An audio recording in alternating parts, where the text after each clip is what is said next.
نظم دی ملای پیروي او دا هم د زیشان ډېر خوښ نظم دی. د په فرمایش د محمد سعید صاحب کتاب مې لاس کې دی د دردونو تصویرونه او نظم دی ملای پیروي.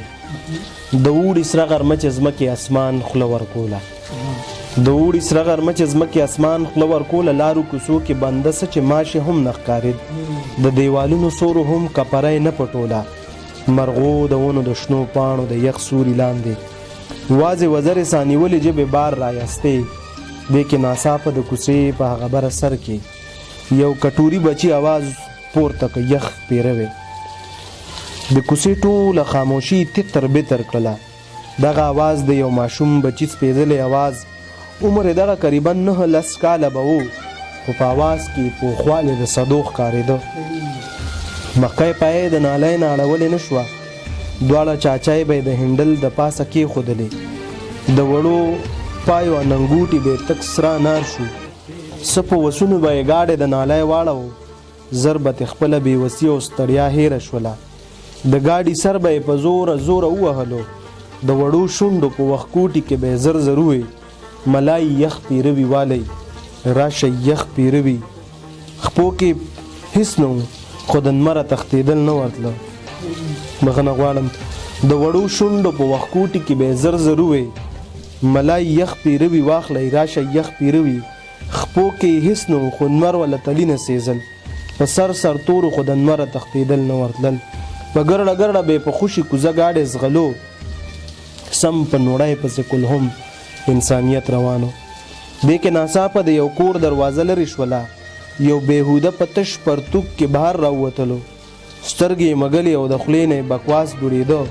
خپل زګین لاس یې د 2-3 فوټه ظالمه حده د ماشوم مخ له د خپل وس په اندازه را خلاص کړ. اوف د کلهم اشیا د هر مزدور په بشره د دې صدی د جبریت بله تغمه ودرېده. یوه چاچه په هنډل بله په مخ کېښوده. څه په سکندو یې ګاډي پسې وروستو تللو. هغه وړوکی و خو چل د جړېدو نه ورته. هغه بېبې له مازدیګر له 2 روپۍ ګټلې. هغه چې کله د ملای ګاډي لاس ته کړلو هغه غرمه ډوډۍ بیا چرې هم خوړلې نه وه. په دې غرمه او دې خاموشه بوږنونکي لار کې چې پکې میندې خپل نیازبین بچي نه پرېږدي ورته بند کې ټول د سلم یخ پکې ته سملی. پال او پالنه یې د اوړي او د ژمي کوي. آیا ګلې وړوکې نه دی چې دا زهر ګوټي په سر تور خپې ابلې خپې پردي شکرین خرڅوي. ګلې هم لوی نه و وړوکی و د دوی په شانتې خو د هغه د تندي کرښو کې سپینوالی نه و. ګلې هم لوی نه و وړوکی و د دوی په شانتې خو د هغه د تندي کرښو کې سپینوالی نه و. د هغه مور له داسې ډېرو غرمو زړه سوی و. د هغې زړه اوس د غرمې اندېښنه نه کوله. هغې به وې ګلې خرکار او ټک بوتللی نه شي. هغې به وې ګلې د نمره تښتېدلی نه شي.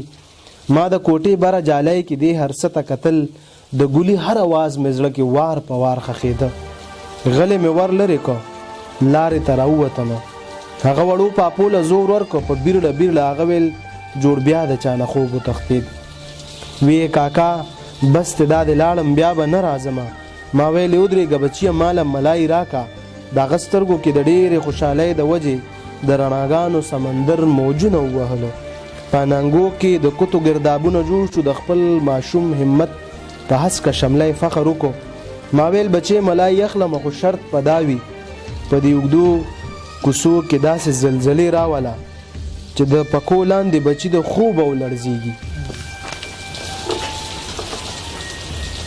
دا چې د بریتو نه هر ساعت له وینې ساسي لږ د دوی مخ له هم سپېړه د احساس ورکه. د دې وطن د هر نصاب بابونه ریز مریز کا. دې مدرسو او کالجونو ته تیلې ورته کا. دې خزانو او بلډینګونو ته بمونه کېده. دا قوانین او ضابطې په اباسین لاهو کړه. دا تاریخونه رواجونه دړې وړې کنن. دا د تقدیرونه قسمتونه ټول دروغ وګڼه. دې دی نه بیا یو چې دا چې د بریتو نه هر ساعت له وینې ساسي لږ د دوی مخ ته هم سپېړه د احساس وه. د دوی وطن د هر نصاب بابونه ریز مریز کا. دې مدرسو او کالجونو ته تیلې ورته کا. دې خزانو او بلډینګونو ته بمونه کېده. دا قوانین او ضابطې په اباسین لاهو کا، دا تاریخونه رواجونه دړې وړې کنن، دا تقدیرونه قسمتونه ټول دروغ وګڼه. دا د تیارو اوږده لاسونه په مړوند کې پرې کا او هغه بیا یو ځل د ګاډي سر په زوره زوره و. د وړو شونډو په وښکوټي کې زر زر ووې، ملای یخ پیروي والی راشئ یخ پیروي.